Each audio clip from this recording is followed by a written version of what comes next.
Hello. So before we get started here on this episode, I wanted to just say that this was recorded before we were told that Daniel Destin Cretton is going to be doing Avengers Kang Dynasty. So he is the director of Shang-Chi. So he may not have been like there's a certain point in this episode where we theorize directors for these movies. So now we know. But just wanted to say the heads up so that way people later on don't say, we know who's directing it. Just a little heads up. But thank you for listening. Enjoy the rest of this episode.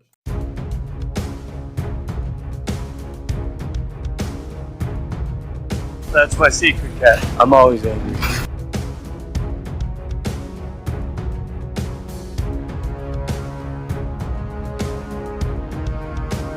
Alright. I ran out of patience. On the roof! Hey everyone, Captain, big fan of Spider-Man.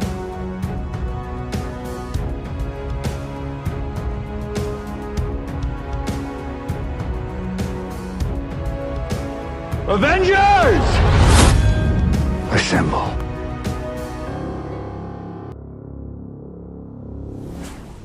Hello, Peter.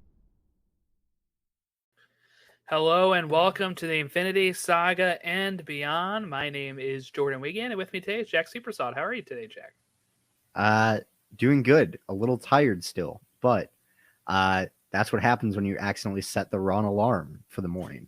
But it's all good because we're going to talk about some stuff that's exciting and revitalizing, perhaps.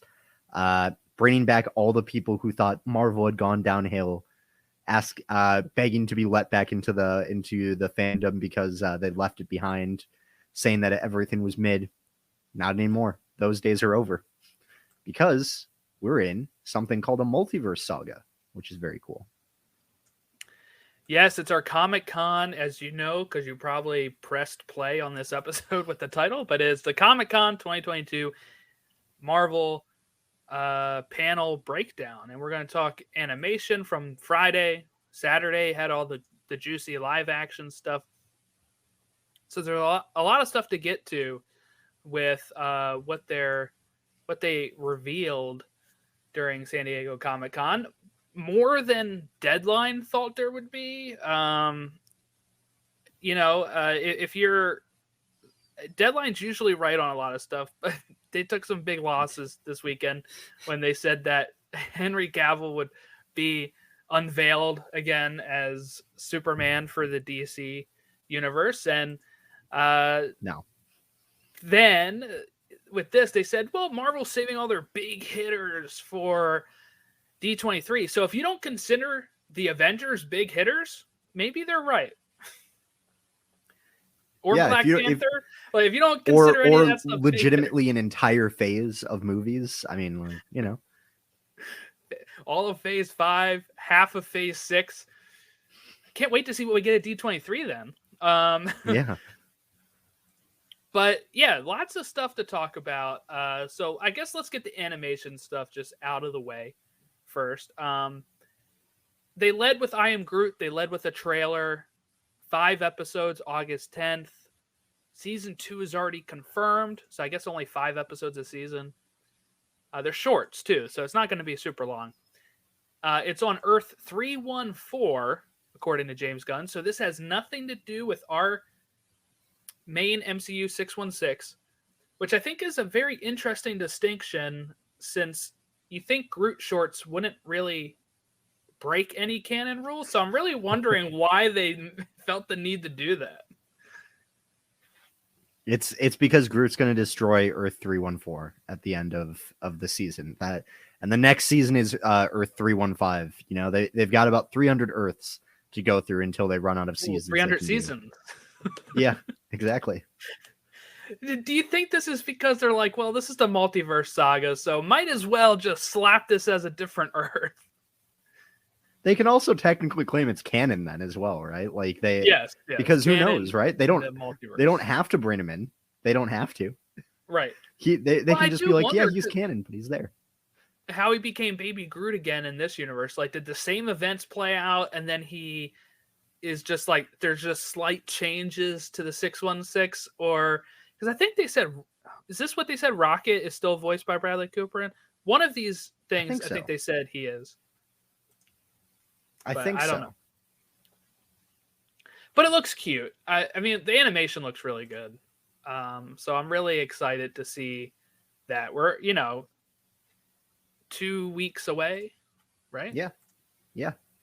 I'm just excited for that pistachio commercial to stop appearing on every single thing I watch. Because it's on literally every single thing I watch. You know? Which pistachio commercial? Oh, you haven't seen it? It's Groot dancing in front of a bag of pistachios and saying, "I am No, I Groot." haven't seen that. I swear, every single time I click on a video on YouTube, that ad pops up.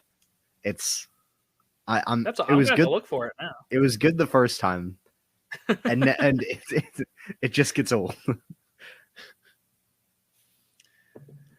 So we had Spider-Man freshman year. So they had originally announced this as being canon, and being the origin of our Tom Holland, Peter Parker. I'm going to tell you why that's probably not the case. This is probably another Earth, because if it isn't, this makes no sense to the MCU, and it should be a different Earth. One, the animation looks great. Very Ditko inspired looks for the characters. Looks very original Spider-Man cartoon. I mean, like comics and cartoon style. Looks great. He's got a cast of friends that includes Amadeus Cho, Harry Osborn, and Nico. She's from the Runaways. So, again, no mention of Ned. That's interesting. Yeah. They have a leaked picture here of another homemade suit, which kind of looks like a hockey jersey with the Spider-Man logo, and then some like knee pads and stuff like that. I think it looks really cool. We're going to get Daredevil, voiced by Charlie Cox, appearing. Yeah. Let's go. That's He's gonna wear what I'm most looking multiple forward to. suits. Yes, he's going to wear multiple suits. They have like some leaked images of those suits. We're getting Doctor Strange.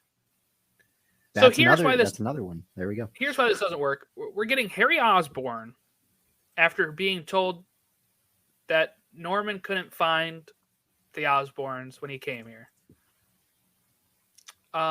We're getting no Ned. We're getting Amadeus Cho. We're getting Nico from the Runaways. None of his original friends. Daredevil could still fit technically in the MCU, but what really gives it away here, I think, is Doctor Strange. This is supposed to take place before Civil War. Doctor Strange was not active at that time. So there's a hole there. The Osborns are a hole. No Ned is a hole. And from what some person said with this screenshot, it looks like, is that this could possibly be an alt world where Norman fills the role of Tony from Civil War as the mentor. So if they go that route, I think that's very interesting. But they already said there's a second season. It's going to be called Sophomore Year. The villains that they announced in this show, I didn't write these down, but it was like Doc Ock, who of course we already know he's never met before No Way Home. Scorpion. Yep. Which he doesn't even get the Scorpion gear yet, but he was a villain in Homecoming, which this is before.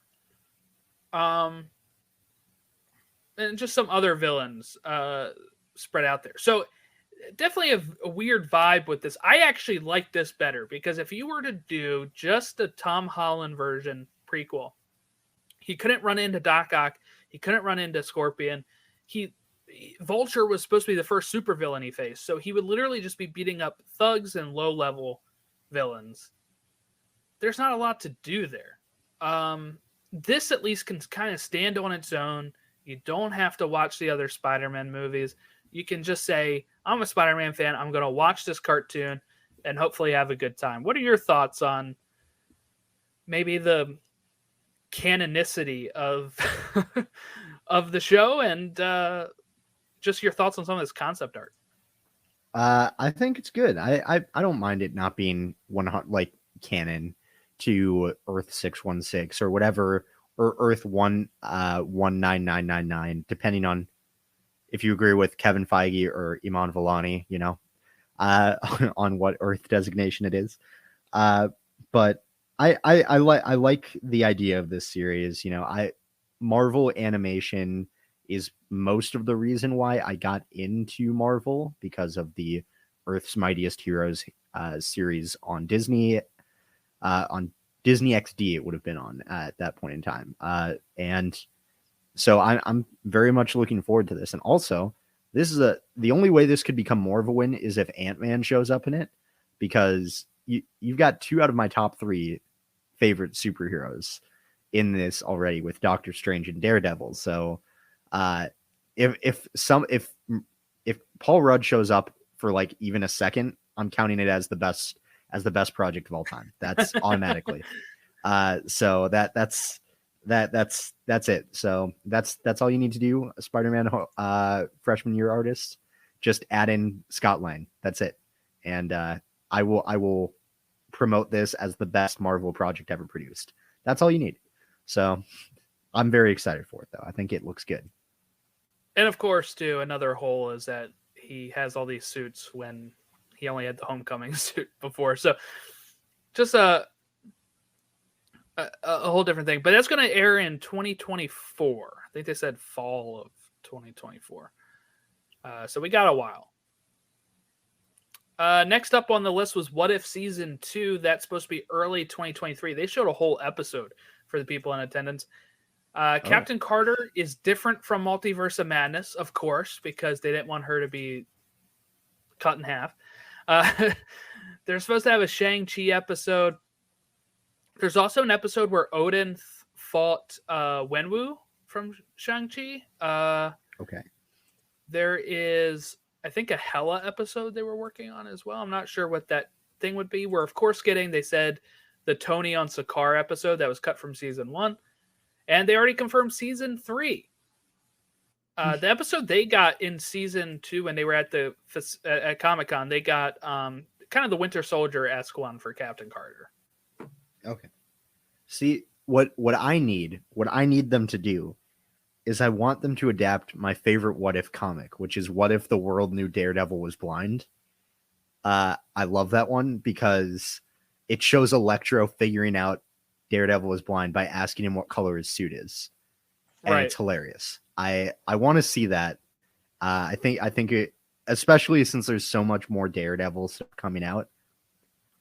I really want them to adapt that one. And then I think there was also another one, like, what if Doctor Strange just didn't become magic? Like, what if he was just a doctor? And that's it. Yeah, just a regular doctor. Yeah. Or what if he got sniped by the Winter Soldier machine? Oh yeah, that could be a good What If episode, actually. Like, what if Project Insight succeeded? Yes. Yep. Because and what heroes have to come up from there, maybe. Yeah.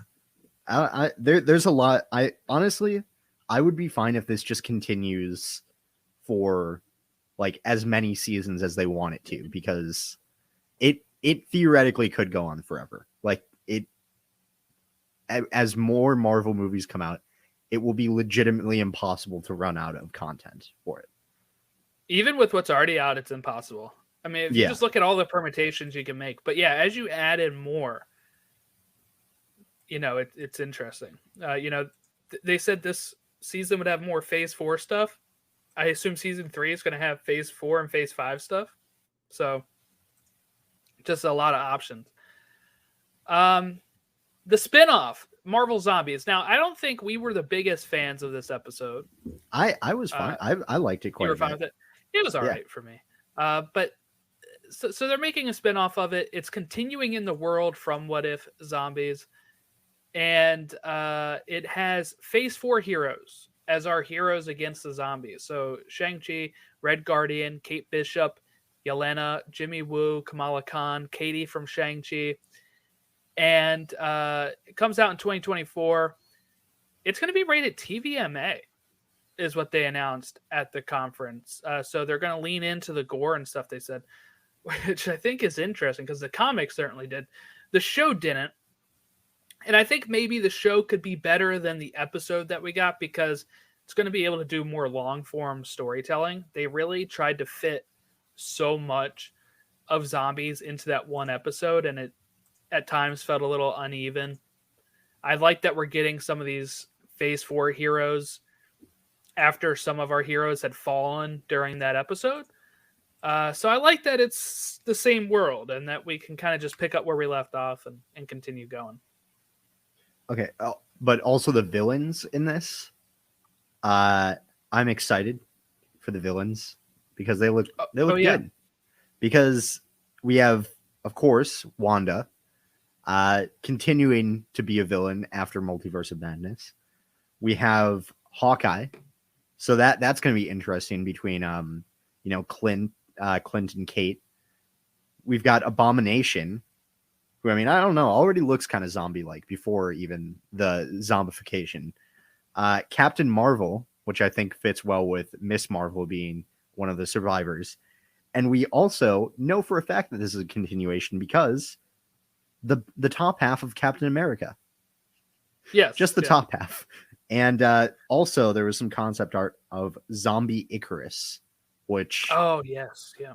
That looks pretty cool because it has like the yellow... Instead of like flesh, underneath it has like the yellow stuff that the Celestials are made from. So... Yeah, how does that work when they're kind of like androids? They're not like real people. Yeah, I don't know, work? but maybe they'll explain that. Given that it's a full TV show, I'm sure they can they can find some time to explain that. But I'm intrigued because also like he flew himself into the sun, so I don't know how this actually happened, but this I'm assuming because the zombies happened before. Oh, that's the events right. Of Civil War, right, or right after Civil War, or something. Before Infinity War, and during the events of Ant-Man and the Wasp. Oh, that's right. It's Janet Van Dyne coming back from the quantum realm, bringing a virus. Yes. Yeah. Yeah, because they had Thanos go there. So maybe we get the continuation, right? Because like Thanos was about to go down there and like fight like the place where the heroes were or whatever in Wakanda. So maybe we get some sort of continuation of that. I hope we do. I hope it's not just like that might still be an episode of this What If though. That sets up the show. Could be. Because What If season 2 still comes before Zombies. And that was like one of the episodes that had like the openest of endings. So hoping we kind of get some clarification of that because it felt like it was as soon as it got going, they were like, actually, we're done. We hit our 20 minutes. We can't do anymore. And last but not least for the animation, X-Men 97, a continuation of the original X-Men 92 cartoon coming fall 2023. The original lineup returns of Rogue, Gambit, Wolverine, Jubilee, Cyclops, Storm, Jean Grey, and Beast.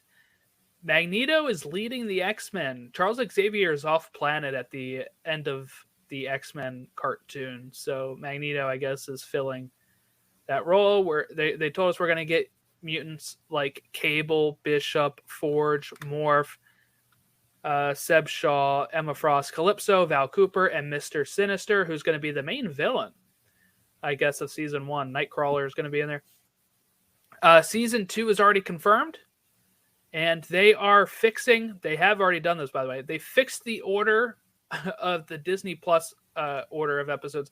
They had them in release order, but not production order. So they've corrected that. So, and the writer, executive producer of the show put out today that if you watch one episode a week, it'll lead you up to the premiere of X-Men 97. So if he knows the date, because he's a producer, that might, it's going to be on or around a week from when you finish the show if you watch one a week. But I'm definitely going to have to rewatch before I get to the new show. But yeah, so lots of stuff coming down the pike here, and I think I saw a lot of people be like, "Whoa, Magneto's leading the X-Men because Charles Xavier got his skull smashed by Wanda," and of course, that's not the reason. Xavier is just off planet. I don't know why people want to keep trying to fit everything into the main 616. I saw some rumors, or not rumors, I guess wishful thinking. I don't know. People said they were rumors that Fantastic Four is going to be a surprise reveal at the end of the movie that's going to be, it was not the 616 the whole time. And I was like, why would I care about them then? They're like, well, they'll bring them in during Secret Wars. Just let it go. We're getting our own Fantastic Four. Hopefully. And hopefully it'll be better than the last 2 times they tried. Although they did some things right in the first one. The second one, yes, I'm not defending any part of it. I'm not defending any part of the second one. You mean Fan Four Stick, right? Yeah, the 2015 one. The only movie I think I've left a movie theater feeling dissatisfied with watching. I think that's the only one. Yeah, that's you saved yourself some money with that.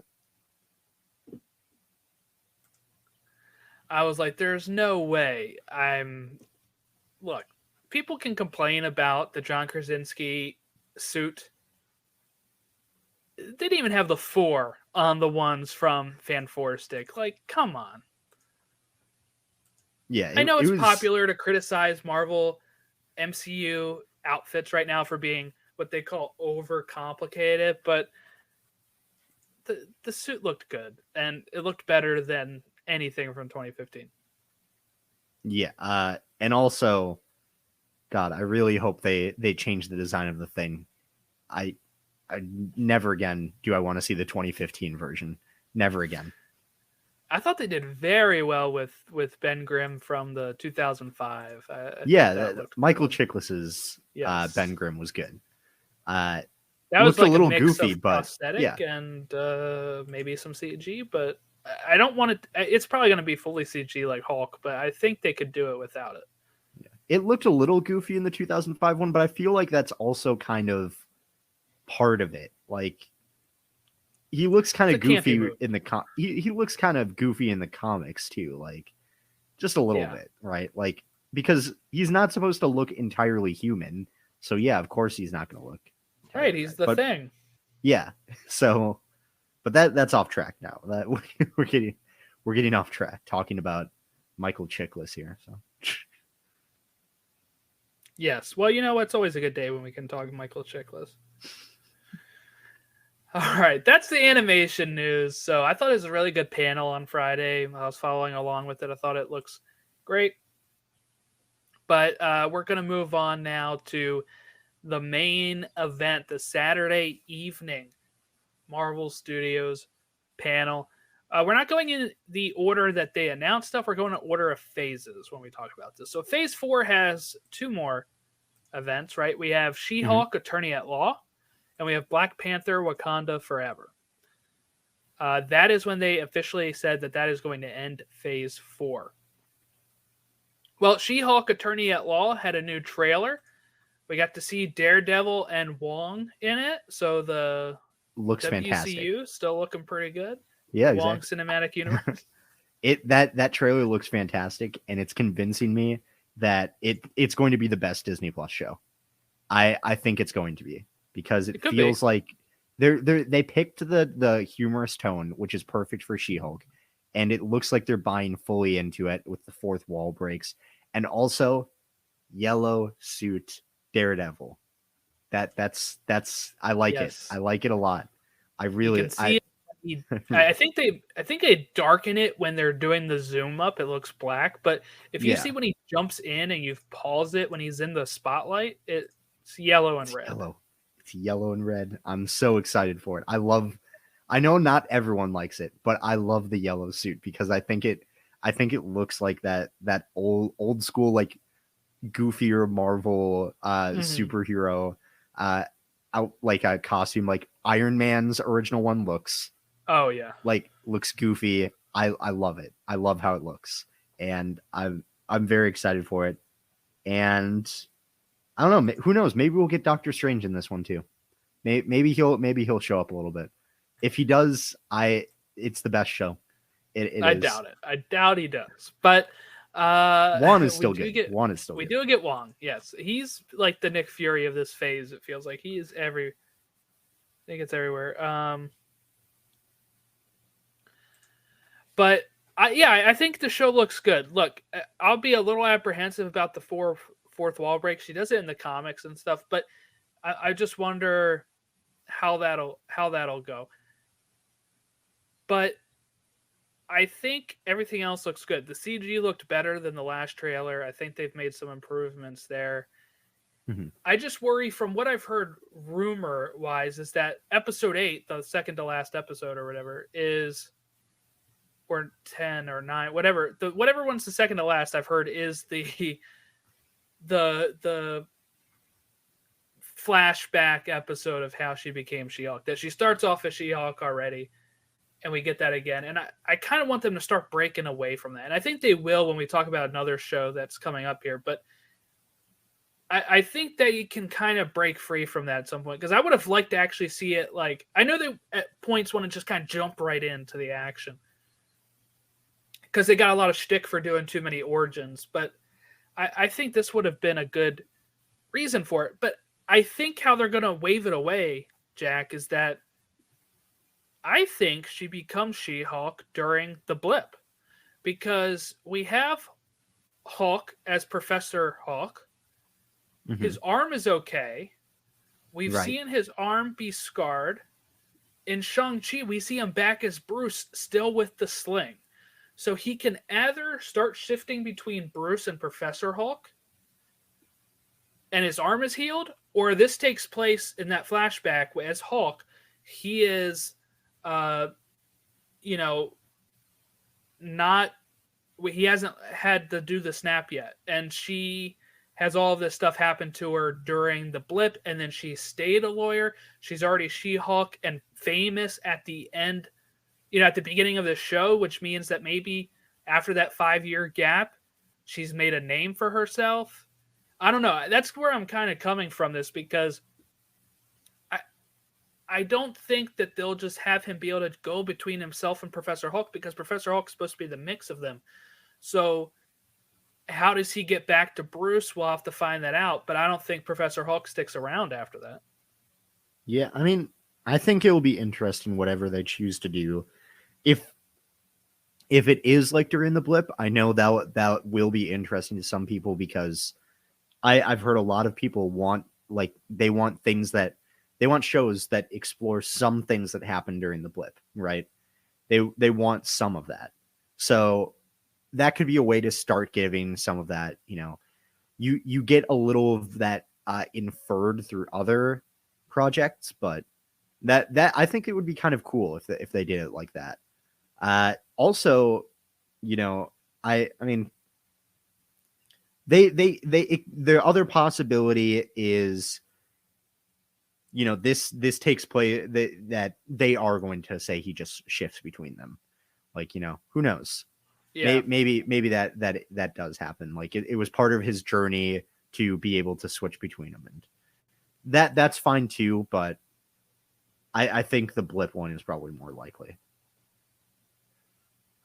especially if it is a flashback. Like at that point, that would make sense, and maybe we see Mark Ruffalo as Bruce Banner with the sling at some point, and we got to get some sort of like, how did he get to that point of Shang-Chi where he's back at as Bruce? Like, there's got to be some answer either in this or another project, I think. But I think it would fit best here if we, like, the way we can tell it's a flashback through the series is if he's Professor Hulk or Bruce. I think that could work too.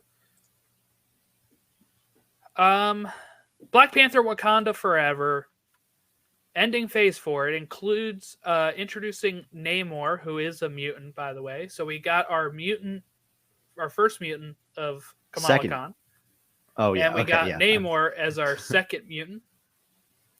And this trailer makes me feel a lot better about the movie. I was a little nervous about it without having Chadwick. We heard about some behind-the-scenes stuff with Letitia Wright and all this stuff. I was getting real like, ooh, I don't know how this is going to go. But this trailer has really, I think, eased my fear on this. And I think that Ryan Coogler is going to produce a really great movie. And I would say he's probably a favorite when we get to that one of those Avenger films. to direct. I wouldn't mind that. I wouldn't mind that. I loved the first Black Panther. Yeah. I know you weren't as huge of a fan of like the villain. Yeah. I think his direction is great in the movie. Okay. So I would be fine with the Avengers. I think my fault kind of comes more with Killmonger and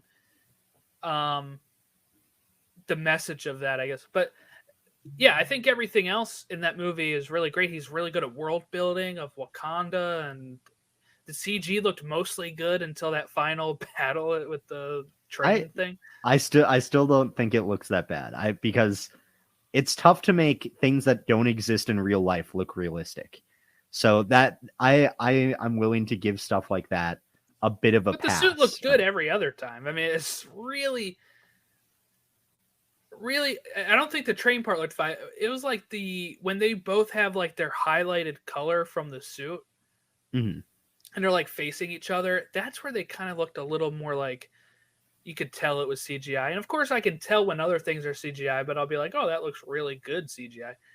That is a scene that for me is like one of the worst animated scenes in the MCU. I can kind of gloss over a lot of CGI issues. That scene, I'm constantly like, oh, this doesn't look good. It's one of my favorite scenes in the MCU. Is it really? It actually is. I really enjoy that one. So I still don't think I didn't think the CGI looked that bad, and I've watched that movie 7 or 8 times because Black Panther is one of my favorite MCU movies. So, but I agree that I don't put that on Coogler. Obviously, it's the FX houses that have been backed up, and Marvel doesn't give them a lot of time. So yeah, I'm not saying that's a detriment to him or anything. Right. I didn't feel that nervous about this movie.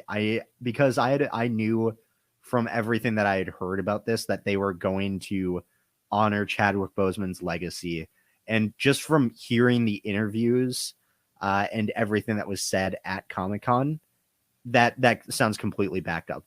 One of the actor or actresses talked about how on set the call numbers for each of the actors, they didn't have a number 1, which was reserved for Chadwick. So like they honored him on the set in the movie. Like there was this beautiful mural of T'Challa in it, and it sounds, it feels awful or awesome.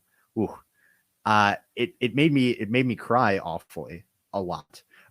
Because that trailer, the music for that trailer, perfect mashup of like the themes that Ryan Coogler kind of brought to the first Black Panther movie, continuing those on of like and I feel like the Kendrick Lamar song choice of "We Gon' Be Alright," that fits kind of perfectly with like dealing with the fallout of, they lost T'Chaka, right? And now they're losing T'Challa a few years on from that. Like that seemed it hit hard. That trailer was good. I cannot wait for it. Black Panther, by the way, my 4th favorite MCU or Marvel character of all time. So okay, I'm excited to see who is in that costume, the Black Panther costume at the very end.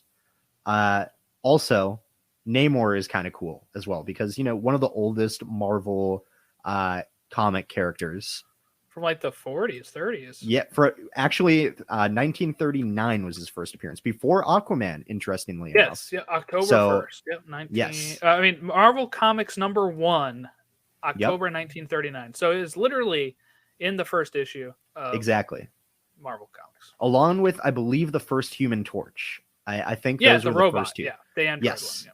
Right. Those are the first 2 Marvel characters. So that's cool to see that we're going to get him. And it's like it looks comic accurate, and the concept art has the wings on the feet, which I needed to see.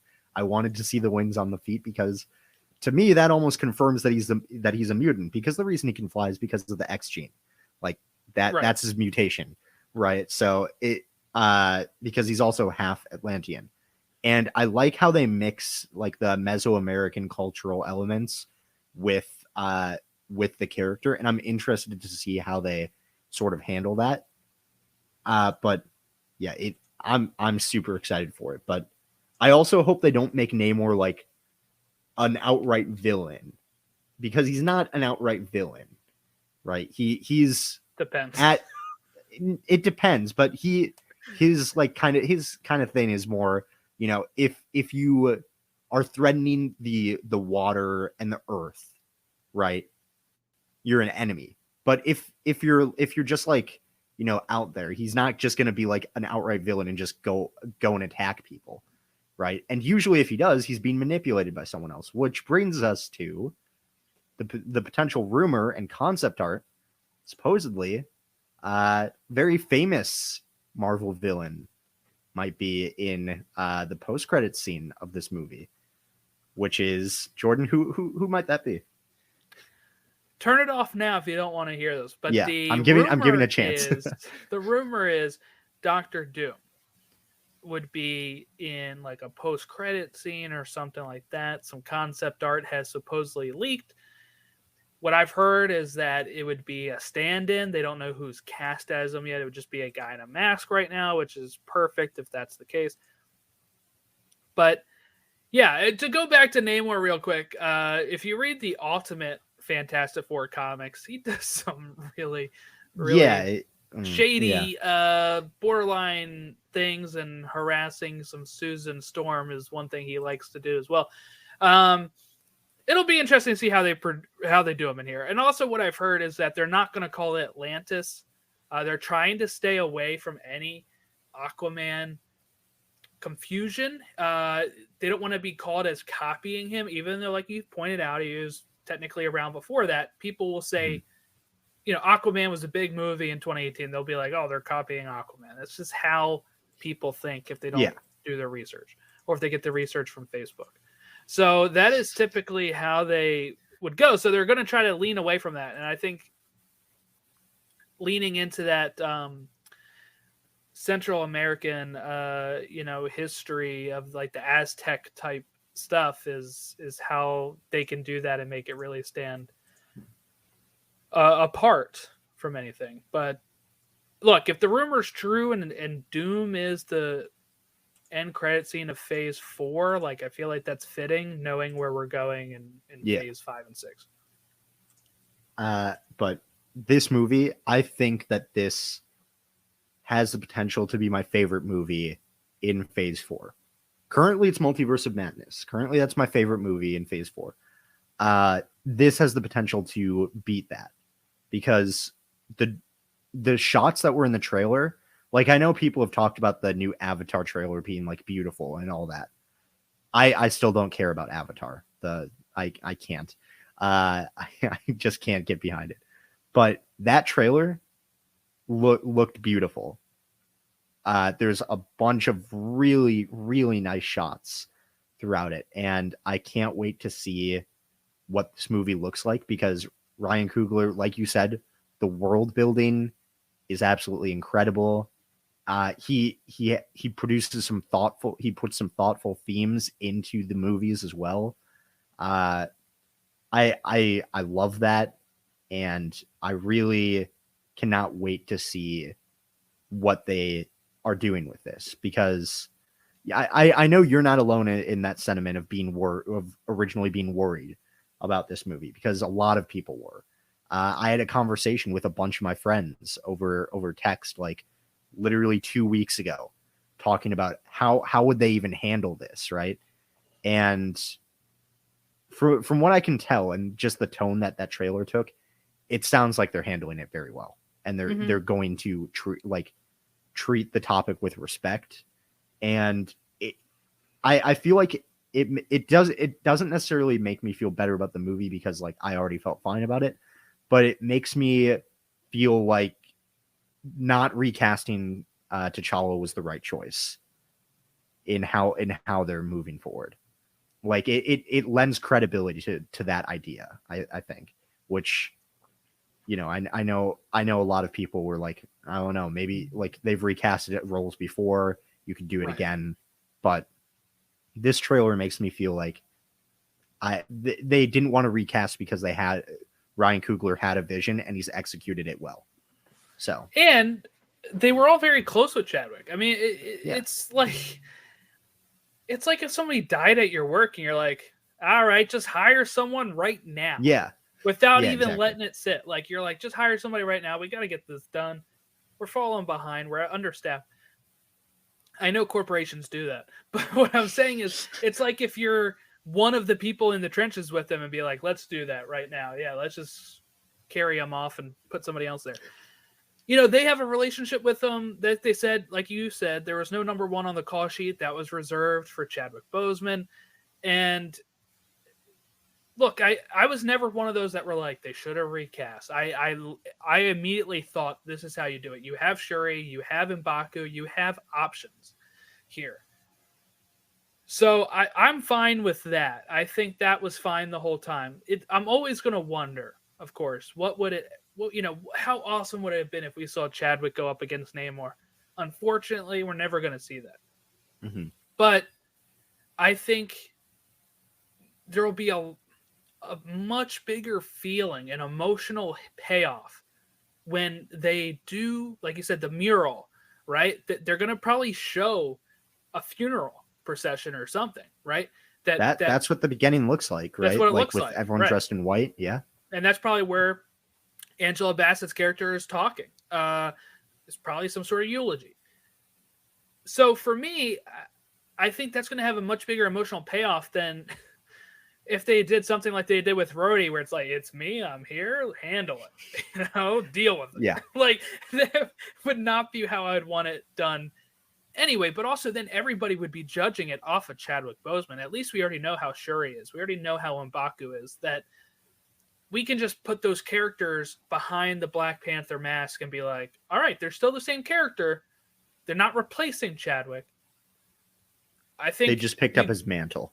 Yeah, I think you just get in a lot more trouble if you try to recast him, because you have to nail it at that point. You have to. So I'm fine with the way they did it. And I think I was just more worried. Like I said, there was a lot of behind the scenes rumors. We don't know how true they are, right? But just stuff that seemed like it was, oh no, and now I think when you can actually see the footage, you're like, this is remarkable. This looks great. And I do wonder how they'll kill him off. I don't think it'll be cancer. I think that would be a little too on the nose, but maybe some other sort of sickness or something. I don't think he's going to be killed in battle. I think it's going to be something that maybe he had struggled with for a bit. But who knows? They could do cancer. But I feel like that'd be a little odd after we just had Jane die from cancer as well. Yeah. Like, what I'm saying? Like, and like, also given what Chadwick what he actually Boseman went through. Yeah. Yeah. I'm not sure if this is likely, but part of me would love to see, kind of in the same style of like Carrie Fisher in Star Wars Episode 9, like using some footage like Use that. the Force and then die. Or no, like to see him in the ancestral plane. Like, I feel like that would be like kind of a nice way to cap it off, right? Like, I think that could be a very beautiful shot, because the ancestral plane always looks beautiful in Marvel. Like, every single time it goes there, it just looks fantastic. So, but I think you're probably right. It probably won't have him die in battle, although it would be easy because you could just have his face covered by a mask, right? So, I think it will be something like you said off screen that happens. So I think it'll open. I think it'll open the movie.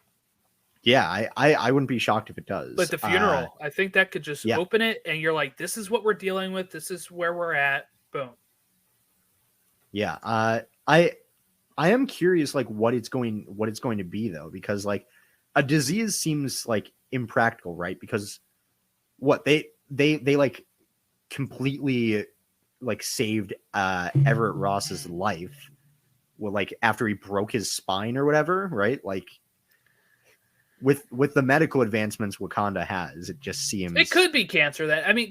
So here's the thing: Marvel Comics has always made it a thing, I think, where they can't cure cancer because they want it to still be somehow feels like it takes place in this world. They don't want to have like cures for every single thing. Mhm. So if they go with that thought, it could be. I think it'd be a little, like I said, too on the nose for it. So maybe if it's something that another sort of disease that is just as bad, you know, kind of like a ALS or so, you know, something like that where there isn't a cure, and that Marvel probably would just be like, yes, Wakanda, and maybe that could be some of Shuri's guilt or somebody that I couldn't save him even with all this technology. Okay. You can make it work in the story, I think, too. I'm glad to see Martin Freeman in the movie as well too. I'm glad he's back. Okay, so that's phase 4. And we're going on to phase 5, which is going to kick off with one of Jack's favorites, Ant-Man. And Ant-Man and the Wasp: Quantumania kicking off phase 5. That's right, Kang is in the movie. They dropped a trailer that nobody, and certainly not us, saw. Yeah, definitely didn't if see they were any not in the room. Only the people that, in the room saw this. This hasn't leaked. No, not at all. I did not watch this. No. From a weird angle where everybody looks like they have a huge chin. I did not do that. That kicks off February of 2023. It's crazy to think we're that close, which means probably by the time of Black Panther, Wakanda Forever, we probably have a trailer for this movie. And if not, definitely by Avatar. Which I still haven't watched Avatar 1 yet, but if I need to go to Avatar 2 to watch a trailer for Ant-Man Quantumania, I'll do it. I'll buy the ticket to watch it and then walk out of the theater after I see the trailer. Yeah. Yes, that's the Phantom Menace, which people did. I forget what movie it was that they did the Phantom Menace trailer in, and people literally bought tickets for this thing. Meet Joe Black. Meet Joe Black is the movie that was released that had the trailer for Phantom Menace in front of it. That's what everybody will be doing. Or waiting for it to come online, I guess. Because I'm not sitting in the theater to watch a 4-hour-long Avatar movie. I'm sorry. I'm not doing it. I'm not doing it. Ant-Man and the Wasp: Quantumania. Here's an interesting line from Kang the Conqueror. This was reported. I actually heard this. And by heard this, I mean everybody cheered over the most important part. Yeah. Everybody cheered over the most important part. But he says, Ant-Man says something about being an Avenger, and he says, "You're an Avenger. You're making a big mistake. I don't know who you are, but you're making a big mistake because I'm an Avenger." Yeah. And he says, "You are an Avenger. Have I killed you before?" So this is definitely a Kang. Cold quote. Like that's cool. Yeah. So this is definitely a Kang that has been around and fought the Avengers in multiple timelines. But what talk a little bit, Jack, about the plot of what either discussing film said or what you've determined is the real plot of this movie. Yeah, so originally, like when I was reading through this, Discussing Film, which is a Twitter account, usually really great. Honestly, you should follow them because they did a pretty good job covering Comic-Con and all of this. Had originally reported saying the trailer shows Scott Lang being distant from his family and has had fame go to his head after he saved the world and he published a book on it. And so he's just away from all of his family. Other people in attendance who, like pretty much everyone else I follow on like TikTok, Twitter, who was in attendance there, said that's wrong. The way they saw the trailer and the way that I saw it when I saw it was that Scott Lang doesn't want any of his family to get hurt. So he stepped away from all the superhero type stuff. Feels very much like a Scott Lang type thing to do. And he's written a book. You know, the first scene that they show with him reading his book, which is what is it? Look Out for the Little Guy. Great title, by the way. Would definitely read it if it was real. And he's like a kid winks at him and he winks back. Like there's stuff. It feels like that sort of stuff. And on the other hand, his daughter Cassie, who has been recast for the third time or something like that, is rebelling a little bit, wanting to be a hero, it seems, and ends up in prison, it looks like, or in some sort of trouble with the law. And everyone kind of gives him a little bit of grief about it, like you would to like a family member, right? Like you at the dinner table, like joking about it, right? And they all get sucked into the quantum realm through some event.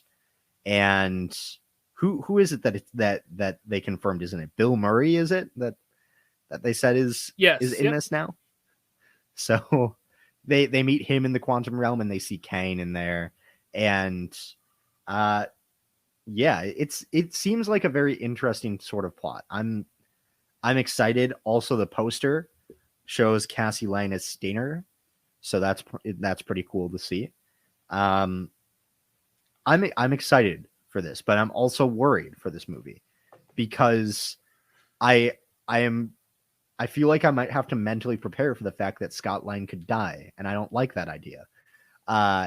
If he does, I will be devastated, and I will be unreachable for about a week after this movie comes out. So we won't have Jack on the show, I guess, if that happens. Yeah. So that's so if basically an advanced spoiler alert, if after the movie comes out on the preview, if you don't see my name on like the early review of it, you know what's happened, unfortunately.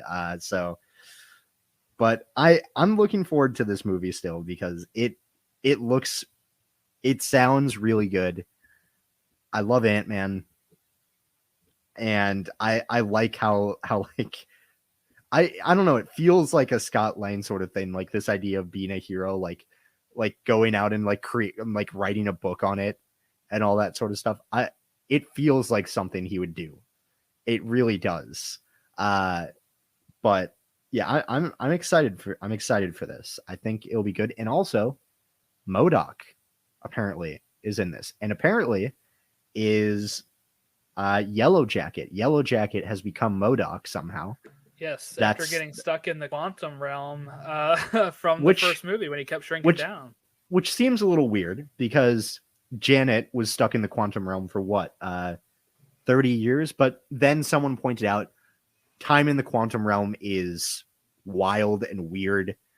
Who knows how it works in there? Who's to say that Janet... I don't think he'll just turn into it. I think maybe one of those little civilizations he might have been badly hurt, and they maybe, because MODOK is mostly like a big head for people that don't know. It's a giant floating head that shoots lasers. Yeah, that's what it is. Yeah. So it could be that he was disfigured or something, and they put him in some sort of thing. That's what I would assume.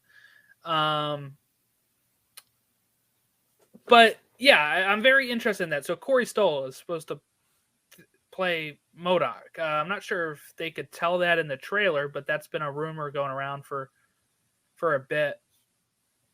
I think this is my most anticipated project right now. I can't wait. Yes, I'm excited for Black Panther Wakanda Forever, but I'm kind of looking past that right now to Quantumania because I like Kang, I like Ant-Man. So I like MODOK. So get me to this movie so I can see all of them. And I think this will be the movie that really sets up what we're going to be getting later. So I think that this is a pretty big one, I think. And I think it's funny that Ant-Man is kind of getting that treatment because he hasn't in the past. So I'm kind of glad that they're getting a little bit more to do here. I also like, if you listen to the trailer, if you still find it anywhere, they have this whole bit about Scott being like, well, I saved the world, and then being like, well, Scott saved the world. Never heard him say that before. And going on about that, and him being like, well, be thankful you guys aren't a big pile of dust still, So some people said the fame has gone to his head a bit. I'm not sure if that's actually what happens in this movie. I think that's just them kind of ribbing each other the way they do. Yeah. So I don't know. Yeah, I can't wait for this because it's gonna be great. It's going to have a lot of cool elements to it, and I'm also hoping, speculating, but mostly hoping that they're going to be able to like hold off this version of Kang somehow, like just barely, and then they're going to have to like warn the Avengers, and I feel like that kind of maybe that sets up Young Avengers, like Cassie goes to Avengers compound to warn them about this threat, and then they start recruiting a bunch of Young Avengers. Maybe I can hope, because I want the Young Avengers to get set up as soon as possible, and it wasn't revealed in the lineup. Spoiler on that, but I want it. I want it soon. So we'll see if that ends up happening. I'm thinking Young Avengers could technically be one of the Disney Plus series in Phase 6, or could technically be the Avengers Kang Dynasty Could be. movie. I don't think they're going to be able to have all of the Avengers in both of the movies. We'll get to that when we get there. Let's not talk about that. I have theories. Okay. We also got a sweet poster that was released with Kang in the background, and concept art / poster from some concept artists, but it has, Ant-Man, Wasp, and she's been known as Stature and Stinger. This is probably Stinger with her matching with the purple look and the purple. So a lot of purple. We're going to have Kate Bishop and Stinger both wearing purple. That sounds great. Yeah. I mean, they're like best friends as well in Young Avengers anyway, so it would match up. Purple pals. All right, we have Secret Invasion, which is supposed to have a darker tone, said Feige. Some people interpreted that as a shift in the whole tone of the phase. I don't think that's what he meant. I think he meant the show. But Kobe Smulders is back as Maria Hill. This is what I wanted to hear, by the way. I'm excited for Secret Invasion. I just don't know what to expect from it. I think they're doing reshoots right now. Samuel L. Jackson was doing reshoots as Fury, so I think it's for this that they're currently doing. I don't have much to say about this. Secret Invasion is where the Skrulls usually invade and are dressed up as our heroes, or whichever. It's an okay comic run. I'm not actually a big fan of Secret Invasion, and I don't think it's going to be that large of a scale on Disney Plus. I don't think we're going to find out that like the Sam Wilson we knew since Endgame is a Skrull. Like I don't think that's where we're going with that. So I think it's going to be a little different. Maybe some sort of, especially with the Skrulls being good guys in MCU. I do think this is going to be like a splinter group of Skrulls that maybe Fury and why am I blanking on the main Skrulls? Talos are going to be going after, and he's going to get his help or something. But that's all I kind of got for you on Secret Invasion. But I'm just glad to see Maria Hill back. I have one other thing that we can mention about that, because Rhodey is back. He's back. They announced that. Yeah. So he's going to be in this show, which is cool, because the only time we got him in Phase 4 was Falcon and the Winter Soldier at the very beginning. Emmy-nominated cameo. No, was it actually? Falcon and the Winter Soldier. Yeah, it was. It was Emmy-nominated. See, we need more of him. That's why. He was on the screen for legitimately 45 seconds. And he was listed as what was he listed as? That's how good Don Cheadle is. He carries with that little screen time. Yeah, it was a 3-minute. It's a 3-minute thing. Don Cheadle even replied to it last July and said, "Thanks, well-wishers. Sorry, haters. Agreed. I don't get it either, but on we go." He was nominated for, what was the actual part here? I guess supporting actor or something like that. He was up against Carl Weathers and Timothy Oliphant from Mandalorian. And it doesn't say the actual... Oh, guest actor. Guest actor in a drama. Okay. So, hey, the Emmys agree with you, Jack. They're like, we need more Don Cheadle. We need more Don so Cheadle, much. yeah. War Machine is funny. Like he is. I saw a video of someone like complaining about the jokes that he made in like Age of Ultron when he came in, like the boom, you looking, yeah, and like when he flies into the battle and he's like, here we go, War Machine coming through, like all that kind of stuff. Like they were like, oh, this is too corny, and I was like, man, if I was a superhero, I'd probably be talking like that all the time. What are you talking about? Like I'd be doing stuff like that. I'd be saying cheesy things, like, because why not, right? So I want to see more of him. Also, just skipping ahead a little bit because we didn't see it in any of the announcements. No Armor Wars news, which I wanted to see some of. The head writer posted the next day, don't worry, it's still coming. Good, I assume it is one of those, probably going to be in phase 6 at this point.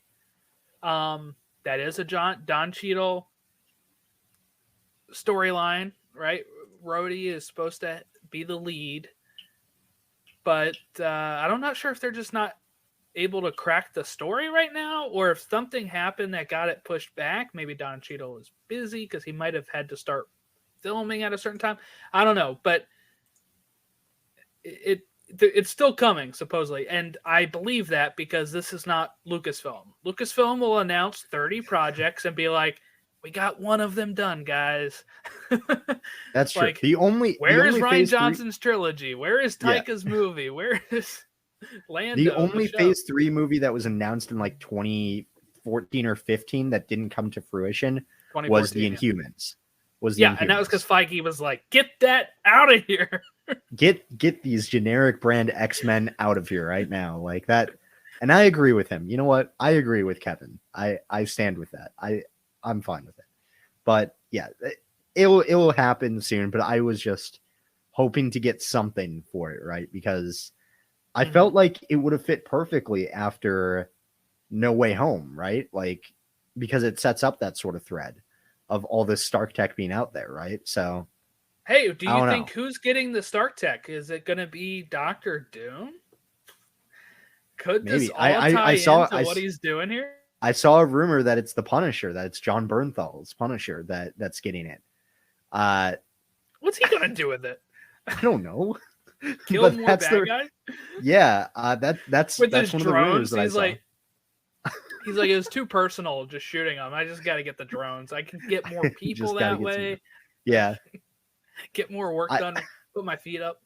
Paints a skull on each of them. You know, Someone was like, yeah, he's gonna get like a suit of Iron Man armor and draw the skull on it, and I was like, okay, now that's no. Then he's not the Punisher. That's not him. Then that's just Iron Man, but like a Marine, a former Marine. That's it. So I hope like he's in a project soon, but. I mean, it would be cool if he was like if he was in Armor Wars somehow, but not like if he's getting an Iron Man suit. No, I don't think Don Cheadle and Rhodey would be like, we got to stop the Punisher from getting this tech. Like that doesn't seem like a big enough threat. Like if you get Victor Von Doom, who got his hands on some pretty serious Iron Man tech for Doom bots, I don't know. Like this can work. Like there's a way to make that work. I don't know. Well, I think that's much more dangerous where they're like, God, we got to get this out of here. Some people were saying, what if the buyer from Ant-Man and the Wasp is Dr. Doom? And I'm like, I don't know. That seems like so far ago now to be like, he was actually all the way back in phase 3. Yeah, from 2017. Yeah. Yeah. Okay, Guardians of the Galaxy Volume 3, May 5th, 2023. We got confirmation of Cosmo the dog. Maria Bakalova playing Cosmo. She was in Borat 2, if anybody watched Borat 2. But yes, she is going to be voicing Cosmo. We got Chukwuji Iwuji from Peacemaker as the High Evolutionary. Came out in costume. Yes, that was great. So Jack and I have talked Peacemaker on here before, but if you haven't watched it and you want to know who he's playing, who's playing the High Evolutionary, check out Peacemaker. You'll have a good time. But it's very James Gunn. And yes, he played, what was his name now? It was... Myrn, yes. I almost said Burn, and I was like, that's not it. No, not quite. Close. But it looks good. And James Gunn has been praising what Iwuji's been doing as High Evolutionary on Twitter for like a year now. So if you thought Myrn was cool, I think we're going to really dig the High Evolutionary. We're going to get Baby Rocket and probably the flashbacks of how Rocket became Rocket. High Evolutionary does a lot of experiments on animals, and we saw in the first Guardians when his scars when he's changing, and it seems like we're going to get that. We're probably all going to cry. And this is the last run of James Gunn's Guardians. So I didn't get a chance to really say this on any of the recaps, but you and I have talked a bit about people being like, well, I don't like Taika's Thor and all this kind of stuff. And I said, it's really just like comics, right? You get a person on a run for a while, they fulfill their run, they move on, somebody else comes in to write the book. This is kind of how it feels. It's going to be the end of James Gunn's run on the Guardians. We're probably still going to have some sort of Guardians team with some of the survivors that want to come back, actors that want to come back, Adam Warlock, and maybe some others that get added on in here. I don't think this is the first and last time that you'll see Cosmo. There's possibilities here. And, for some people, it's the same way with Thor, right? Like, they didn't like Taika's run on Thor, but they might like Kenneth Branagh's run on Thor, or whoever, Alan Taylor, who did Dark World, because that's coming back around as popular for some reason. So it's interesting. I don't think Drax is coming back. He might actually die, Dave Bautista seems really done with it if it's not James Gunn. So I think Drax is a pretty safe bet to not come back. But Chris Pratt just said he would love to continue in the MCU. People are theorizing Rocket's going to die, but I think I'm kind of leaning a no here, because he's the easiest one to keep bringing back with Groot, because they're CG. You just get Bradley Cooper in a box shouting his lines and you're done. Like, you don't have to do too much with them. But I could see like Nebula, Mantis, Star-Lord, Cosmo, Rocket, Groot, or something. Like, I could see Adam Warlock, right? And Warlock, yeah. I think Gamora, Drax, and maybe somebody else. Kraglin. Who knows? Sean Gunn. I don't know if he'll stick around. He still has some work to do using the arrow, Yondu's arrow. We saw that in Thor: Love and Thunder, where it went up his nose a little bit. But I think Gamora could be coming back in, because we saw, or what we heard from Comic-Con, that she's like the leader of the Ravagers apparently in this new one. And there was a little bit of footage shown, and one of them is like Peter Quill asking her, like, you don't remember anything, right? And she's like, no. And so it seems like that dynamic is going to be in there. So who knows? Maybe that sort of thing is going to. He says something similar to that, but kind of like saying like, you mean a lot to me, or you meant a lot to me, something like that. And she says, I'm not the same person. This is like literally her line. Yeah. And I think that's a very interesting theme. They're going to have to, if you if you lost your wife or your husband, whoever's listening, and you see somebody that is exactly like them, they go by the same name, they have the same traits, but they just don't remember that time with you because they come from a different world, it would be very hard for you to get over that because you still love the person. I think Star-Lord is going to have to come to terms with that and be like, every time I see Gamora, I see my Gamora, but I have to learn that this is a different person. I don't think they'll end up together in this. And I think that's something that Star-Lord is going to have to kind of, he had a shot at true love. It's gone. I hate when people get on him about the Thanos thing because it would be tough to not, everybody at that point when they're watching Infinity War is like, Gamora's going to come back. If we get to a point where he never gets with a Gamora again and can never bring back his Gamora, I think that Infinity War scene hits even more, right? Because he actually lost her, he lost his crap, and he blew the plan.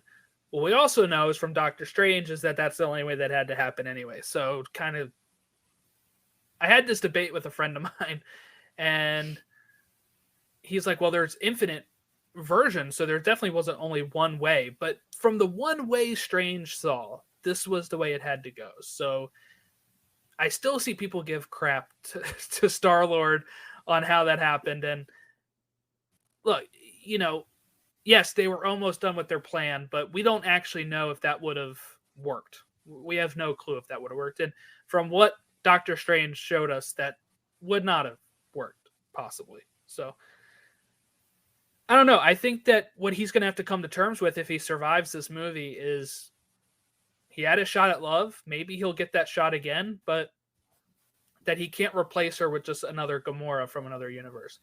And I think that will maybe teach the fans that we can't just bring people from other universes and be like, hey, that's it. Like, I keep seeing people be like, they just have to go get Tony again and these movies will be better. Just bring in a Tony from another universe. And I'm like, it makes no sense. It's not going to be the same Tony. It's not going to have the same experiences. And also, like, doesn't that kind of cheapen his sacrifice at the end of Endgame? Like, that's dumb. You can't win because, like I said in a text thread, is somebody was complaining that the Avengers we're going to have for the next Avenger films don't have the main Avengers in them. And I'm like, you would complain there's no stakes. If we got to Phase 6 and we still had Chris Evans and Robert Downey Jr. battling out to be like, they're just going to survive anyway. What are they so worried about? Like, you would complain that way. I don't get it. Yeah, it's more interesting this way. It's people don't like to hear it all the time, but a lot of it comes down to people just don't like seeing, are insecure about seeing not just a bunch of white male leads, honestly, which is dumb. But yeah, I saw somebody call him knockoff Cap. God, that's upsetting. I don't like that. It was. I had to disengage. I said I'm not even gonna. I think that's the point where you block that whoever tweeted that. That's the. Yes. Yeah. It's like when I blocked someone on TikTok who every time he talked about Miss Marvel kept calling it Mid Marvel, and I'm like, bro, grow up. Can we stop with the word mid? Jeez, it's so dumb. It doesn't describe anything. It doesn't describe anything. Like, and by definition, then, if it's just middle of the road, that's not even a bad thing. Like, I don't get it. Yeah, like not every movie has to be incredible, knock your socks off, like 100% action all the time, right? Like, you might not like some movies. That doesn't mean they're like middle of the road or bad. It just means you didn't like them. Like, learn something called preference. It's okay for people that have different ones. Anything else on Guardians before we move on? I'm excited for it because the soundtrack's going to be good as well. We all know that the Guardians of the Galaxy soundtrack is going to hit 100% of the time. Like, because James Gunn is incapable of choosing bad music for a movie. It just doesn't happen. So I'm I know looking forward. Peacemaker had some great songs. Exactly. Suicide Peacemaker, Squad, the Suicide Squad, yeah. Guardians 1 and 2. 2, yeah. Like Beautiful. he can't pick a bad song. So I can't wait to see what songs we get on this soundtrack, because I know it's gonna be good. So I'm gonna be looking forward to whenever Awesome Mix 3, I guess, releases. So yeah, I have the first 2 Awesome Mixes, so I'm ready to add to it. Echo, no new info really on Echo except for a time frame, I guess, of summer 2023. Yeah, I'm excited for it. I know some people are like, oh, Maya Lopez wasn't an interesting character in Hawkeye. I thought she was kind of an intriguing character. Like, we didn't get to see a ton with her because she wasn't meant to be the actual main villain of things. Right. She was meant to be there to give context to Hawkeye's past as Ronin, right? Like, she was there for that, and I think I'm excited to see how they further develop her character. And also, I didn't know this until a few days ago. In the comics, she's like one of the hosts of the Phoenix Force. So yeah, in the newest run, she is Phoenix now. Yeah. So I mean, she's a powerful character, and also, Daredevil gonna be in that. We've heard, and D'Onofrio, Kingpin. Yeah. Yep. Kingpin. So That's how they'll get people to watch and hopefully get invested in Echo. Yeah, I think it's going to be good. Like, there's been some complaints about some of these projects, like, oh, why do we need these ones? Or who asked for it? Guess what? You didn't even ask for some of these original ones. I remember people saying that to Guardians. They're like, who asked for the Guardians of the Galaxy? Right. Or like, even Ant-Man, and now he's becoming like one of the biggest parts of this entire saga, the entire multiverse saga, right? Like, and it's so I think it'll be good. It will be good. And also, the entire MCU started with like this kind of thing. Like, who asked for an Iron Man movie? He's like a D-list Marvel character, right? And look where we are now. So maybe some friendly advice to just be quiet and give it a chance to those people who are asking who asked for it, and trust that Marvel has a plan for it and that there is a place for it in it. Because I don't know. They could fill that with a spot if it's not related to something or advancing some storyline. Why would they not just replace it with a different project, right? So it clearly has a place. So maybe just trust. They could also just not watch it. Yeah, we're getting to a point where you can literally pick and choose what you watch. If you don't want, people say like, I'm burnt out. Well, then only watch the projects that you're interested in. You don't have to watch every project. I will, but you don't have to watch every project. The same way that when you go to your local comic shop, you don't have in your box every single issue of every single comic that's coming out so you can catch up on them all. I jumped in to Judgment Day without reading any of the building up arcs to it, and I could understand what was going on. Okay, people be like, I was online and people were like, oh, you should have read the X-Men arc before this. You should have read this thing before that. No, I can grasp what's going on, and you can in the movies too. Loki season 2, summer of 2023 as well. Yeah. That'll be good. It's filming now. I say that I still think Loki was the weakest Disney Plus show. I didn't like it that much. I really didn't. Over here. I get that. I will say I have not hated a single project in Phase 4. It's just that Loki was the one I liked the least. And I think some of it has to do with I feel like some of the stuff about, like, the non-binary representation felt like was kind of forced in and like wasn't handled super well. I feel like because they made a bigger deal about it before, and they do for everything. Love and Thunder, they were like, this movie is so I think they said "so gay" is what Natalie Yeah. Portman I said. mean, and parts of it were. wasn't. Parts They of it had were. some stuff, Yeah. right? But it But wasn't. it wasn't what you would expect from that phrase, right? And Right. No, I mean, yeah. I think Eternals would fit that more because they actually focused Yeah. on Phastos' family, instead Yeah. of And yeah. Right. But I also think like, I just didn't like. I felt like I felt like it. The first episode was pretty strong, and the sixth episode was pretty strong, and everything in between there just feels kind of like a blur of things that happened that were all right, but didn't stand out to me as much as like the other shows, which I know that can be said for a lot of them, but for most of the other shows, I can like clearly remember, like I remember what happens in each of these episodes, like pretty well. But Loki, it, and also I feel like the fact that it exists in the TVA outside of like the like real time kind of took some of the stakes out of it to me, but it's important. I understand I think I like that part. It's I important have Loki, to the MCU going forward, though. that's probably I can respect it for that.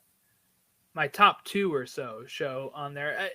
I really enjoyed Loki a lot. I think it was a show that didn't feel rushed to me like some of them have at times. It depends. I haven't gone back and watched it again recently. Because they've put out so much, I have not been able to like sit and do a rewatch of like anything, unfortunately, because we're getting to the point of they're releasing stuff almost every week where I don't even have time to like breathe for a moment. And that's not like a burnt out thing. It's just I can't even like go back and be like, let's watch Loki. Like I don't have anything going on right now. It's like, I guess I can now, but we're getting She-Hulk like very soon. So yeah. But yeah, I'm really excited for Loki season 2. It definitely seems like this will play into. We'll probably see Kang again, right? Mm-hmm. I'm assuming maybe Kang at the end of Quantumania does die. We get another variant in Loki season 2, a different variant in Kang Dynasty. I don't know. I think we're just going to see tons of these Kang variants. Yeah, I mean, I can respect Loki for what it's doing to advance the MCU forward. Mm-hmm. It's just that I didn't care for the show as much as the others. Like, but I can definitely see the importance it has for moving things forward. And for that, I'm excited. Right. I also, unlike a lot of other people, never found Loki to be that interesting or likable of a character, even after he stopped being a bad guy. Right. Like I just never cared for him that much as a character. But I know a lot of people do, and a lot of people really like him. I haven't been like a Loki stan or anything, but I remember when they announced Loki, I was like, do we really need a Loki show? He's dead. But I think I really liked what they did with it. It being a different Loki too, I think, and following the one from Endgame, which they couldn't announce originally because Endgame hadn't come out when they originally announced Loki. So that's great. I like the supporting cast in that show as well. And the self-cessed, that makes it a number 1. Just kidding. See, that's another thing that drops it down quite a bit for me. Because we saw all of these other variants, like, oh yeah, we're brothers, like the Spider-Man, right? Like, oh yeah, I've always wanted brothers. Meanwhile, Loki, like, yeah. Well, Loki does love himself, so it does. But yeah, it's true. It was a little odd. Yeah. The Marvels. No new info on the Marvels, really. Blade. We get a date. Yeah, we got a date. I don't have the date here, but it's November 2023. Yeah. Yeah. I'm assuming we'll see Dane Whitman back as Black Knight in Blade. Blade came to him at the end of Eternals, so I'm assuming we'll get some follow-up there. Ironheart. Not any big news on Ironheart, except for that it is a fall 2023. Fall 2023, yeah. No, I don't think any of like the Disney Plus shows had any hard release dates. The movies did. Yeah. They you know why? Because they didn't want to lock themselves in. Right. that far force out. They other might have to movies push to. some things. Yeah. Yeah. We got a new title for Agatha. House of Harkness is now Agatha Coven of Chaos. Yeah. Why? I think it fits better. Coven of Chaos fits better with like the idea of chaos magic and exploring maybe some of that.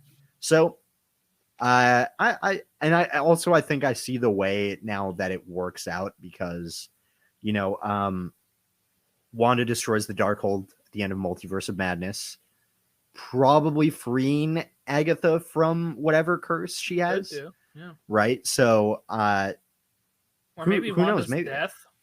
Fraser. Well, we don't know if she's dead yet or not. We'll see if no corpse yet. We know the risk of assuming people are dead in Marvel without seeing the actual corpse. So, maybe Wanda comes back in that show. Maybe she does. Yeah, I mean, I think she's officially dead right now, but she can come back in the show. Like, I think there would be a way, but I think it's an easy thing to do. I think if you make it where she's dead and that releases all of her spells, and you can just have Agatha wake up and maybe at some point need to bring Wanda back or use her chaos magic for that. I don't know. They're figuring out. I do wonder about the titles. I feel like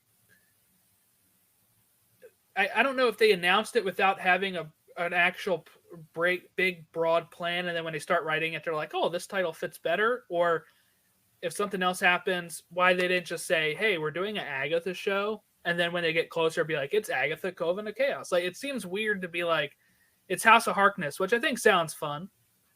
Play on darkness with her last name and stuff like that. And then being like, it's actually Coven of Chaos. Like, they've done that before with like Infinity War Part 1 and 2 and then breaking that up into Endgame, which I think was a good move. They did their studies too that Part 2 films and Part 1 films don't usually work out all that well at times. I think that this, obviously if they're changing it, there's a reason for it, right? So that I'm very much, if you couldn't tell from everything I've said so far, I'm very much a trust the process kind of person on this, where I'm like, because I'm a Minnesota sports fan, so I have to trust the process. Because otherwise, what other hope do we have in Minnesota? How's that worked? We don't need to talk about that. It worked in the 90s with the Twins twice. Yeah. I mean, in the 80s and 90s. Not since then, though. But that's why you got to trust the process, because maybe it'll work out. But I trust Marvel in this. There's a reason they renamed it. I like that it keeps the alliteration as well. House of Harkness, Coven of Chaos. Yeah. Good stuff there. I'm intrigued. It's probably the one I'm like, out of all of the projects in Phase 5, it's the one I'm least looking forward to. But I feel like it's still going to be an interesting show, because Marvel doesn't just make things because they feel like they need to make things. They make things with a purpose in mind. So there's definitely something there. I saw people say, like, who needs it? And look, I'm somebody that probably doesn't need it. I'll watch it. But let's not act like Agatha wasn't a huge character. People loved her online during WandaVision. I don't understand where this, like, turn came from, where they're like, who cares about Agatha? Like, she was very popular. She had a whole song based around her. That song was like one of the most streamed things on Spotify for like a month after WandaVision released. Like, you can't. WandaVision was like, honestly got so much. Endgame and Infinity War got a ton of publicity from Marvel, right? WandaVision kind of revitalized and brought in so many new fans. Oh yeah, there was people that have just watched WandaVision, or that was their first project. Yeah, like they watched, which is cool because it's the start of a new phase, right? And it's cool that they got into it from that. But that's just the trend now, isn't it? Like, a project gets praised right when it gets released, and then a few months later or a year later, everyone switches up. Happened. Yeah, like for Hawkeye. Remember after Hawkeye, everyone was praising it like, this is the best Disney Plus show so far. 5 months pass, and everyone's like, "Oh, it was so rushed, and why did they waste Kingpin?" And like, what is the people this? that are getting on my nerves are the Daredevil stands. Mhm. The ones, I'm not saying the character. I'm saying Mhm. the Daredevil Netflix stands Who that are are like, why yeah. did Kingpin survive getting hit by a truck? Because he's freaking Kingpin. He literally has superhuman durability. Like Yes. he literally like and strength. Like and also all the people who are like, oh man, they're gonna ruin Daredevil and not make him dark, which Or not come make on. him Christian. And let's get to it. Daredevil Reborn is not only a Mhm. comic run, but I think that title not only signifies them bringing him over, but Reborn is a common Or Christianity born again. thing. Born again. Born again? Yeah. Yeah. What did I have? Reborn? Yeah, Born Yeah. Again. My Close bad. enough. But Born Again is born again Christians. Like, there is definitely terms that fit with that I Mhm. think they're not going to drop that. They're not going to drop Born Again. It seems to me that this is a reboot, right? Right. They might keep the stuff loose canon. I think that's how they're going to deal with it. Of, if you really care, that stuff happened. If you don't really care, you don't need to know that stuff. We're going to go right into it. I think that's the best way that they can do it, to play both sides, like Max says. So he always comes out on top. It's Always Sunny. 18 episodes, Jack, for Daredevil Born Yeah. Again, and Charlie Cox, Vincent D'Onofrio returning into the roles. We don't know about Karen and Foggy yet, but what are your thoughts, as you're a big Daredevil guy, when you got this official confirmation and that it's 18 episode first season is what Kevin Feige said? That's also the distinction. 18 episode first season, huge, because it indicates that this is not just going to be a one season thing like a lot of other Disney Plus shows have been. This is going to be like a continuing thing, presumably. Otherwise, why distinguish first season or just series, right? So I'm very excited for it. And I will say I have a way different opinion than I feel like 75% of people on the internet about this, where they're like, we need Disney to make it a dark, gritty Daredevil. And I'm like, TVMA. we got that. Yeah. And I'm like, we got that. Look at Mark Waid's run of Daredevil. It's so much fun. And it still covers serious topics, but also makes Matt Murdock not like this, not like a brooding, guilt-ridden person all the time. Someone who, because in the comics, he started off as kind of like Spider-Man, He makes quips while he fights. He trash talks his enemies during the middle of fights. He's not always serious and bloody and gruesome. He's creative, he's smart, I want to see more of the Mark Waid type Daredevil, because yes, they did it well in the Netflix show. I think they did great with him in that. But I would love to see a different look on Daredevil as well. And I don't think that making him, different would ruin the character. That's ridiculous. It's like you said with the Guardians of the Galaxy, different comic writers, right? That's kind of what this is like. This is different writers. They have a different vision for him. Cool. I'm excited to see what they have to bring to the table. Also, there's I'm forgetting the last name, Eldon Henson, I want to say, the actor for Foggy. There's been some rumors that he's signed a contract to keep appearing in Marvel movies, so maybe that is the case for this Daredevil series. But regardless, Charlie Cox, Vincent D'Onofrio returning.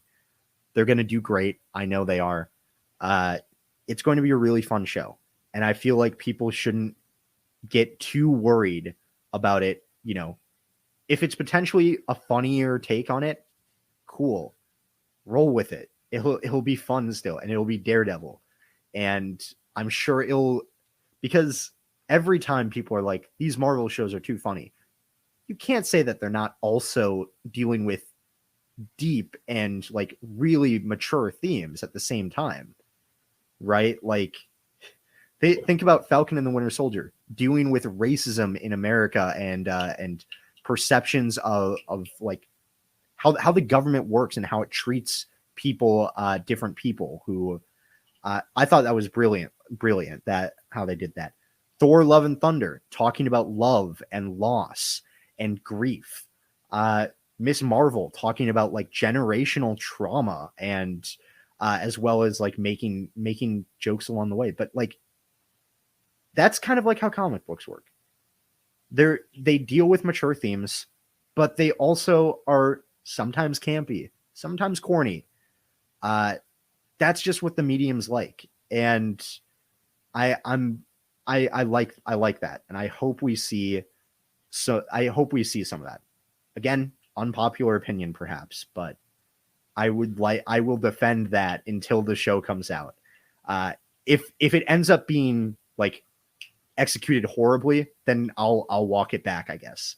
But I have a feeling it'll be good. I have not finished the Netflix show. I was a big fan of season 1. I liked season 2, and then it got canceled before I could get around to season 3. And I said, why would I even bother? I saw it has a cliffhanger, right? So if I can get some serious confirmation that it is going to acknowledge those events, I will finish the show on there. I didn't like that season 3 went back to him wearing the all black too. Like, yeah, just get him in the freaking suit. Yellow suit, the yellow and red suit.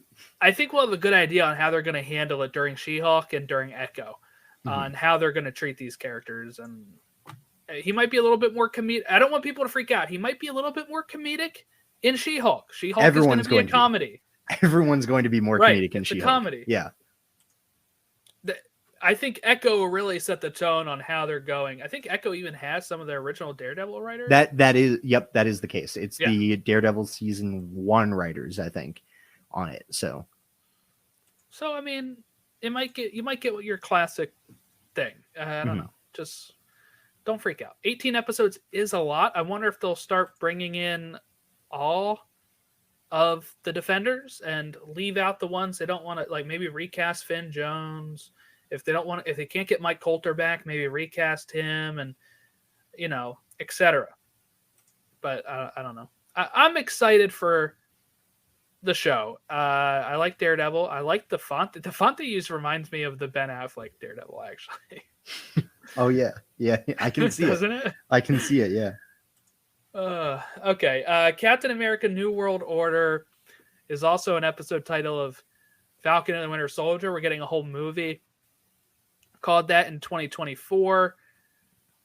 It's starring Sam Wilson. They made sure they pointed that out on there. Because he is Captain America. And by the way, my 5th favorite comic book character of all time. There we go.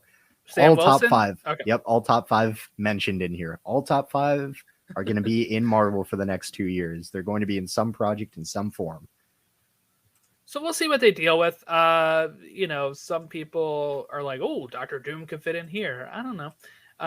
Serpent Society is an option. It is interesting. It's the same title as an episode title, which was, I think, the first episode of Falcon and Winter Soldier. We'll see where they go with that. I don't have much to say about it except for until they give us more information. Is Bucky going to be in it, or are we going?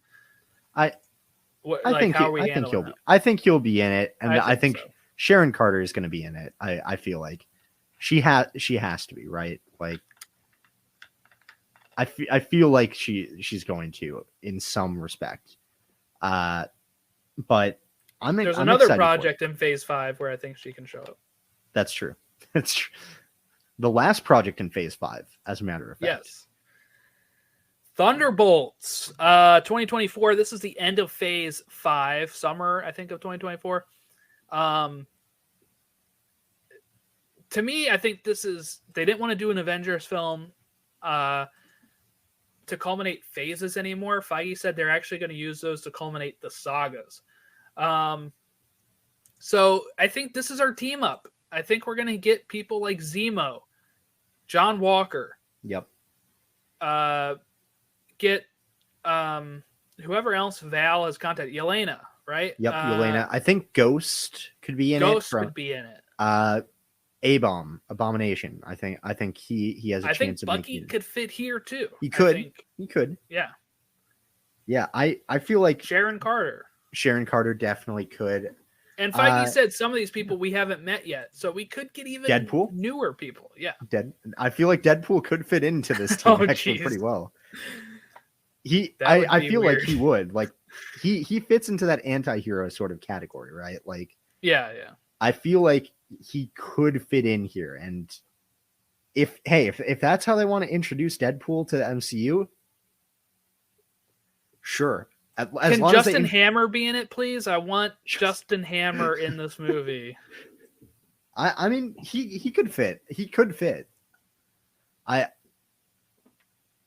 He could fit. He could fit into it. I'm excited for it. I think that there's a lot of characters that could fit into this, and they said we'll get an official team up, like an official team roster soon.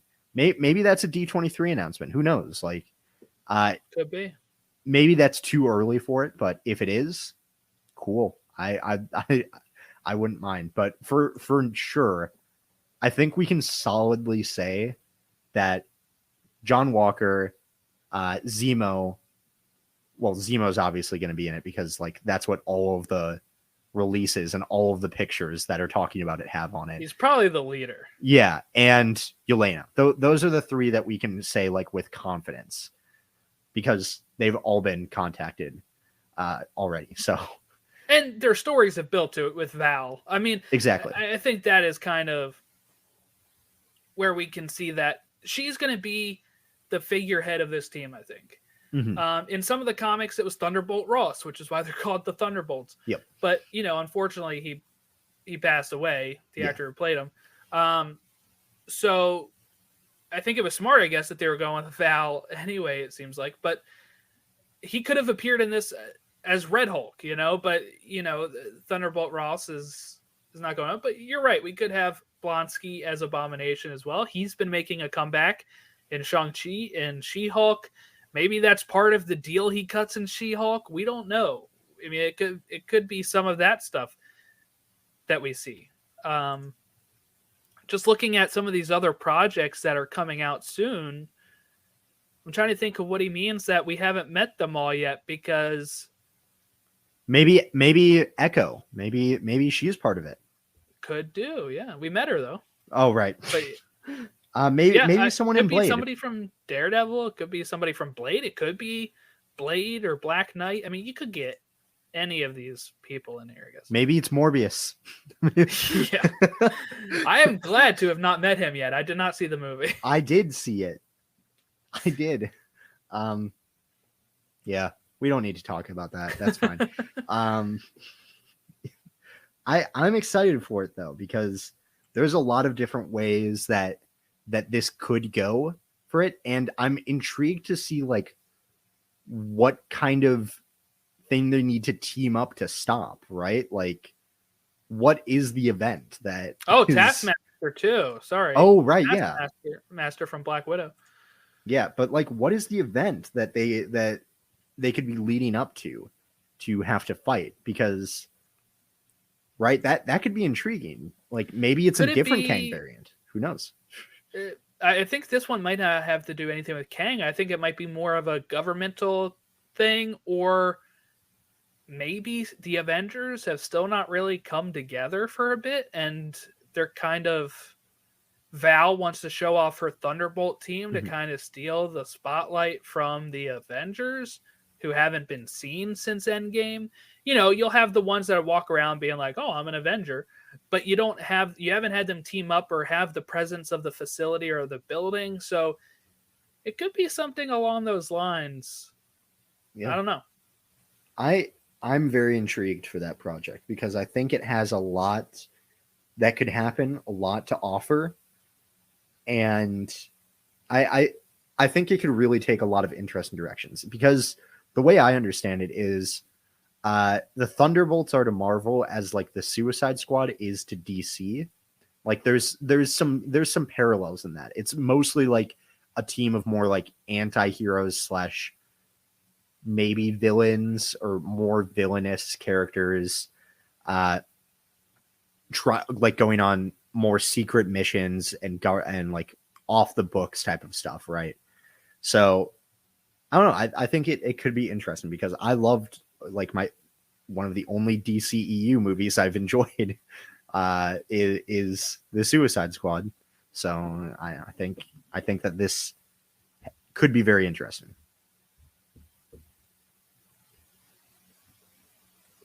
I don't think it'll be kind of like a one-on-one thing. They're kind of handled differently. Right, yeah. With Thunderbolts. They might even mix this with like Dark Avengers, which is another team. You know, they might try to take some of the Dark Avengers plots, call it Thunderbolts. I don't know. You know, they can do something like that, but it is going to be interesting as we get more information on what the plot of that movie will be. It's less than 2 years away, so they'll be filming next year. Mm-hmm. We'll get more information. That's the end of Phase 5, and we thought they were done. Yeah. And then Feige says, I want to talk Phase 6. And he says it's going to start with Fantastic Four in November of 2024. And it's going to end with 2 Avenger films, The Kang Dynasty and Secret Wars, May 2nd, 2025 and November 7th, 2025. We're getting 2 movies in the span of, 6 months? 6 months, yeah. As opposed to the 2 movies in the span of 10 and a half months. 10 and a half months. Because Endgame released mid-April and no, wait, Infinity War was end of April. Yeah, I actually didn't see Infinity War until a month after release. That's why I was getting thrown off. Yeah. I kept it spoiler free throughout that miraculously. I don't know how you did it. I went opening night. It was the way I did it was I deleted all my social media for a month. That's how I did it. But yeah, so that's kind of where they're heading. So it was good to get Fantastic Four. People kind of figured it was the November 2024, but then they're like, well, it's not Phase 4 or 5. And it's like, here's Phase 6. Starts with Fantastic Four, which I think is a great start to it. It looks like there's some fall and winter 2024, winter 2025, spring 2025, before we get to Kang Dynasty. Oh, another spring 2025. Before we get this Kang Dynasty, 2 projects in summer of 2025 before we get to Secret Wars. So we have, you know what? There's a project before Fantastic Four on this. Well, that's also just like fall of 2024. Yeah, that's a Disney Plus show, which means it's probably Armor Wars. It could still be there. Oh, and that could be Doom, and maybe it starts to introduce the Fantastic Four in that, maybe. But I'm just saying, there's a possibility where they just didn't put the logo on there because they wanted to highlight Fantastic Four and the Avengers. I think that was kind of their thought there. But anyway, that's where we're at. If people don't know, Kang Dynasty is a run in the comics from 2001. Also sometimes called Kang War, 16-part storyline that ran through Avengers Volume 3, numbers 41 through 55 in Avengers Annual 2001. And it ran from June 2001 to August of 2002. So that's interesting. Secret Wars, of course, we talked about before and other stuff. It's been a few different events called that. And it's kind of where we're at with where we're heading. But with it being 6 months apart, I'm thinking I don't think it can have the same director. I don't, unless they get a huge head start on it. No, and I don't think you can have the same team in each one. I think you might have some player overlap, but these movies are going to be in production at the same time and post-production at the same time. It's going to be a tight fit. I wouldn't be shocked if actually Secret Wars does get pushed a year. Yeah. Or summer of 2026. I could see that happening. But I think Kang Dynasty might be a good movie for somebody like Peyton Reed, who is going to be familiar with Kang, maybe familiar with Cassie if she's part of this team, or, Scott Lang if he's still alive, part of the please. team. And he's going to have some more characters to juggle in Quantumania, so if he aced it, it could be a Peyton Reed film. He does what Marvel needs him to. I think he'd be fine for it. Coogler, I think, could probably be the one that gets Secret Wars if they're going to stay in-house. They might look elsewhere, but I think if they're staying in-house, John Watts has already stepped down from Fantastic Four, which is that year, because he's got to try to fit in Spider-Man 4, which, again, are not on any of these because Sony does not let them include them in their phases. Like, Sony will announce them when they want. So I don't think John Watts is in the running. Daniel Destin Cretton is going to be working on Shang-Chi 2, which is probably one of these films that are not listed here. And he's, I think, tied to the Wonder Man show that we didn't get announced here. Right. Probably not going to be doing one of these projects. So I could see Ryan Coogler and Peyton Reed getting these movies. I'm trying to think of other people. I also heard that Kevin Feige said that the Russos aren't directing the Avengers film. Yeah, he said they're too busy with their production company. Yep. So that's out of the running there, which is a shame because they did. Actually, after seeing how they handled Endgame Thor, I'm a little bit colder on them as a whole. But they still did produce my top two favorite MCU movies of all time. So I think Thor is fine in Endgame. But anyway, they want to do Secret Wars. They mentioned that. But I think they want to do the 80s Secret Wars. I think they're going to focus on the Hickman Secret Wars for this. So that might have been something. Yeah, because incursions, right? Like, and right. I think this is called the Multiverse Saga because I think at the end of this, no more multiverse. I think that's all getting destroyed at the end of this, and we're just going to be left with this one Earth. Like that's it could be. I feel like it's a distinct possibility. Like I definitely think it is. But we'll see. We'll see if that's the case or not. But given that they announced it being called the Multiverse Saga, makes me think like with the other one being the Infinity Saga and it ending with the Infinity Stones kind of just not really existing in that same timeline, right? Like at the end of it, it makes me feel like, it started with relatively early with opening up the multiverse.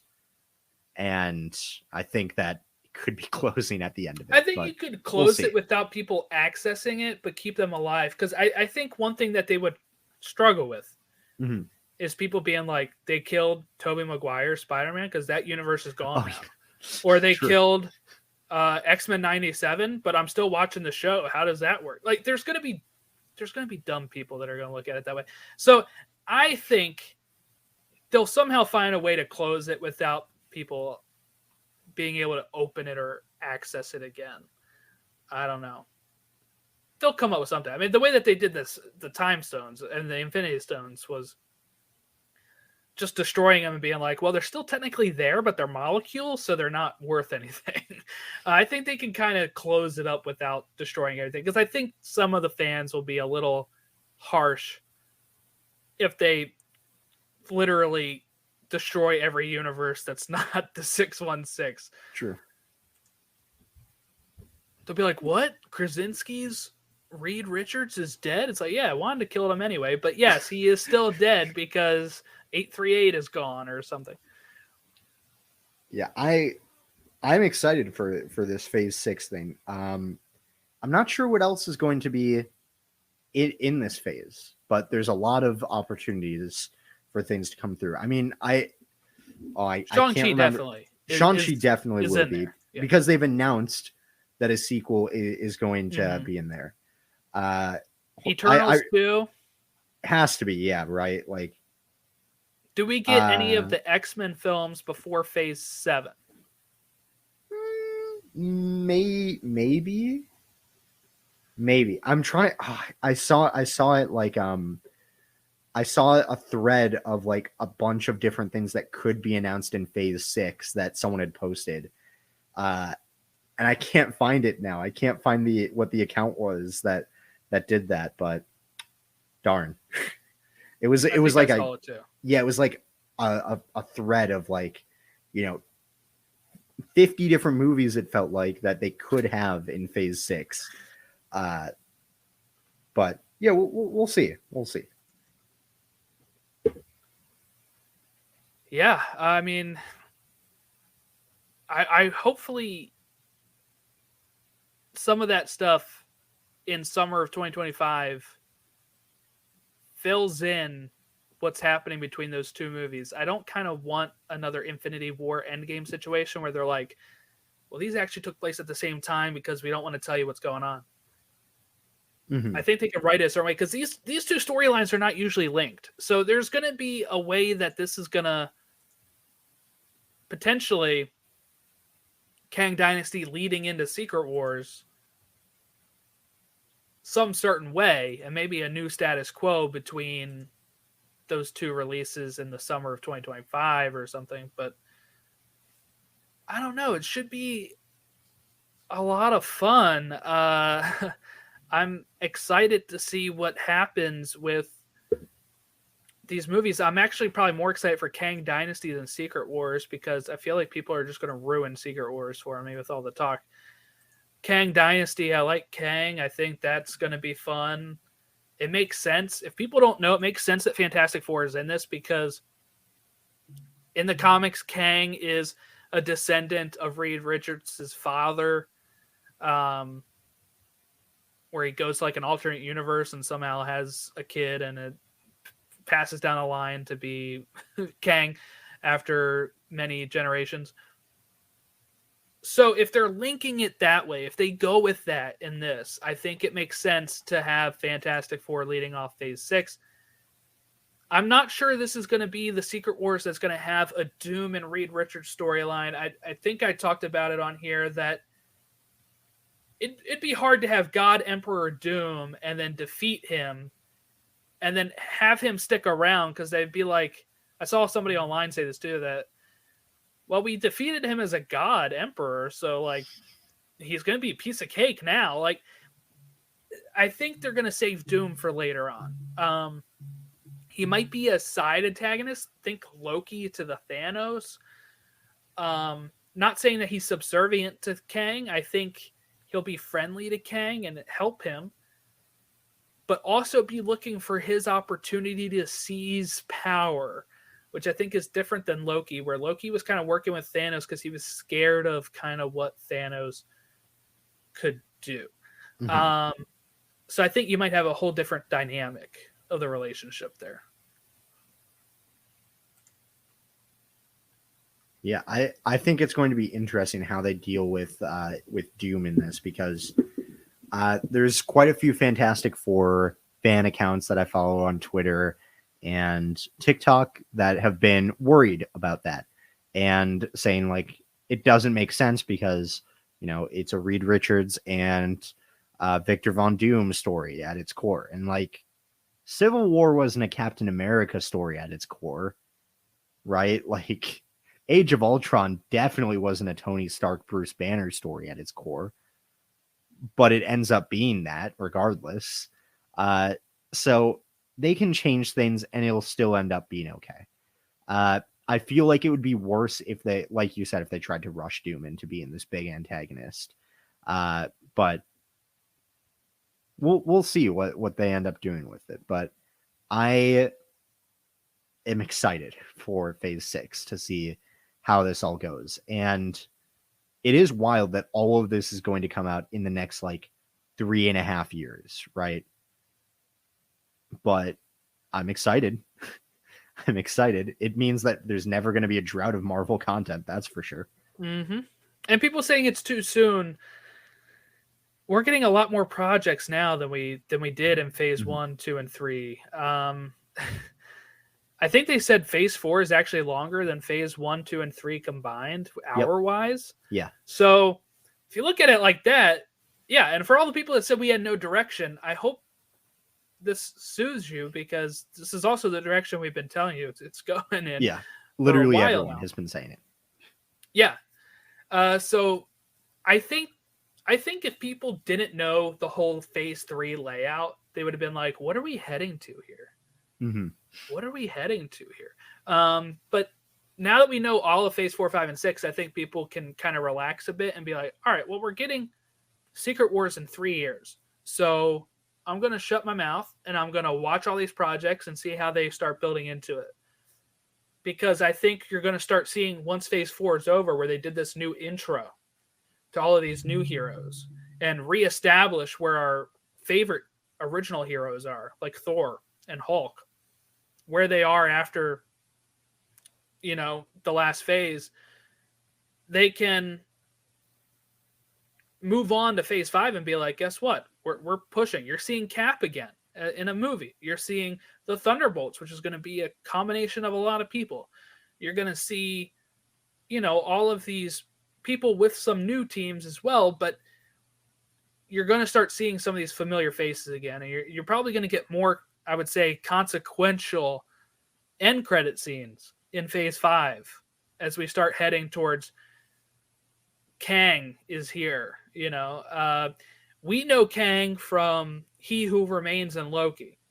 Quantumania is his big entrance into the saga here, and more people are going to see Quantumania than probably watched Loki. So you're going to get a full coming out party for Kang, and also to our characters who have no idea that's going on, because Kang was never in their original sacred timeline. So He Who Remains had kept him out because of all the infighting. He made sure that himself, one of his other variants never came over and took over. So we're kind of not just getting Kang for moviegoers, we're getting Kang for the characters. And I'm wondering how Scott's going to relay that information to the other characters as they start figuring out, this guy's our next big threat. I'm not sure they'll ever be like, this guy's the next Thanos. I don't think Kang is that way. Thanos was a whole different thing. But when you have somebody that can die and another variant come take his place, which I assume they'll find out in that movie, maybe, or after the movie, then they're going to be like, how do we beat this guy? He's got millions of variants that are just coming in, trying to take over this universe. And that'll be the difference of the threat. I don't know. I think there's a way here that it's going to be a very interesting saga. I think the multiverse saga is going to be interesting. I'm curious. Some people said they saw other trademarks for 2 other sagas. I don't think they would trademark those already. Not yet. One No. of them was the Eternity saga, but we just got Eternity and Love and Thunder, so I'm not sure. We'll see. And also to anyone who's confused about the length of the saga and pointing out, because I saw this like, the Infinity Saga took 11 years to build up, and we're going to finish this one in 5.5. Like, how does that make sense? It actually makes perfect sense, because 11 divided by 2 is 5.5. You can do double the amount of projects because you're having the same theatrical release schedule along with this, with now Disney Plus releasing alongside it. So it actually lines up perfectly. If you think about it, the ratio makes sense. The people who are still saying this, Jack, are the people that just said there was no direction. So do you want the direction? If you took another 10 years, they'd be like, it's taken too long to get there. I already see people saying, I'm going to be 21 when the next Avenger films come out. And I'm going to be like, I'm going to be older, way older than that. But I'm like, yeah, now imagine if they waited the 10 years you want them to culminate this saga, you'd be 40. So, like, calm down. I want more sagas. I don't want this thing to take forever. We're going to get through the multiverse saga. We're going to be able to have another 2 or 3 sagas in my lifetime, probably, or more. And we're going to be able to get more of those characters. If X-Men don't appear in this saga, they will appear in the next one and probably be a main focus of it. Maybe the next saga is the Mutant Saga. Could be.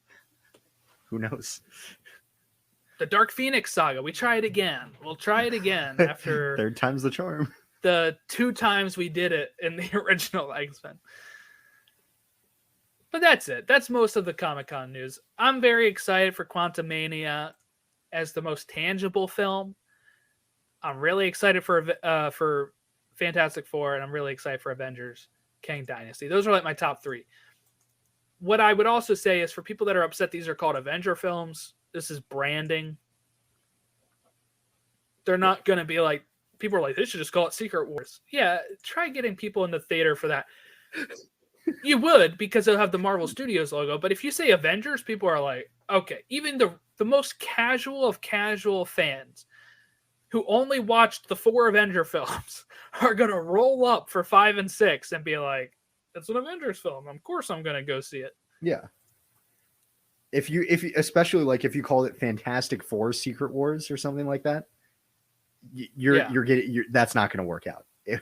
Especially with the Fantastic Four brand name is not strong for movies right now. No. Maybe that will be fixed by the time Secret Wars comes out. But yeah, but even then, you're only giving it a year to fix it, right? So you gotta. But for now, the 2015 did too much damage to the Fantastic Four brand, far too much. When I say that it is legitimately one of the only movies that I've hated in a theater. Like, I like pretty much any movie I see in a theater. Yeah, same. Because I walk out of a theater and I'm like, cool, I watched a movie, right? Like, I walk out of the theater and I'm like, wow, that was a cool movie. Like, Fantastic Four in 2015, when I was 15, I was like, this is not good. I did not have a good time watching this. So, yeah, we'll see. We'll see if I'm excited. I think my top projects that are coming out, Wakanda Forever is definitely up there. I think I'm also really excited for Ant-Man and the Wasp: Quantumania. And I think the other one I'm most excited for is the new Captain America movie. Because I love Sam Wilson and especially him as Captain America. I've read every one of the Sam Wilson Captain America comics because my library had the entire run of them. So I checked them all out and read them legitimately in one day. It's one of my favorites. I love the themes that are explored in that, and I hope they bring that over into live action too. But yes, I could talk for a long time about that, but we've talked about it enough. So I will cease talking about it. I am very excited for Captain America too. I'm so happy that they're just continuing this. We've had there's the legacy characters, right, that you want to continue seeing, and we're gonna get for people that want an Iron Man character, we're gonna get one in Ironheart. We're gonna get one with War Machine. Like, for people that love Cap, we're gonna be getting Sam Wilson as Cap. Thor is still around. Hulk is still around. These characters are still going to be part of the Avengers going forward. So that'll be a lot of fun. I'm looking forward to that. Also, if people are interested and really like Ant-Man, there is a 4-issue miniseries starting on Wednesday, the 27th. Issue 1. Go get it. I already have it saved for my box. I'm going to roll up there and pick it up. I'm just going to go get it on that Wednesday because I do not have enough issues that I want pulled to create a box at my comic store. So yeah, does your comic shop have the same rule? Yeah, you have to have at least 3 series, I think. So I don't have the money to spend. Yeah. I spend too much on Legos. It's getting. Let me tell you, with all the tie-ins I have for Dark Crisis and everything going on right now, it's getting a little wild. I'll collect my Epic collections and other collections. Yeah. Two of my comics end August and September, so I have way more than 3 right now. I'll be done those and like having to reorganize later in the year or next year what I'm cutting and what I'm keeping. But the cover looks great. I'm gonna roll up there and grab it on Wednesday after work, so I'm looking forward to reading that. I'm gonna go as soon as the comic book store opens. Actually, I can't do that because I have a work meeting right when it opens. But as soon as that meeting's done, yeah, because maybe I can get a variant cover or something. Who knows? Oh yeah, let me check what those look like. I'm sure they'll look good. Whatever they are. 3 variants. There's 3 variants. But also, if you're interested in Ant-Man, read Second Chance Man.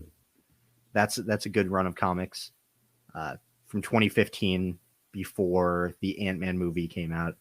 You can get the entire collection, like the Astonishing Ant-Man, for like 25 bucks online. So highly recommend that because it's very good. Ant-Man is a great character. So if you're excited for him, read some of those. Yes, I'll be reading that. If you want to give us a follow or email us and all that junk, email marvelplusrecaps@gmail.com, Twitter @TOInfinitySaga, Facebook.com/Infinity Saga and beyond, without the and in there. And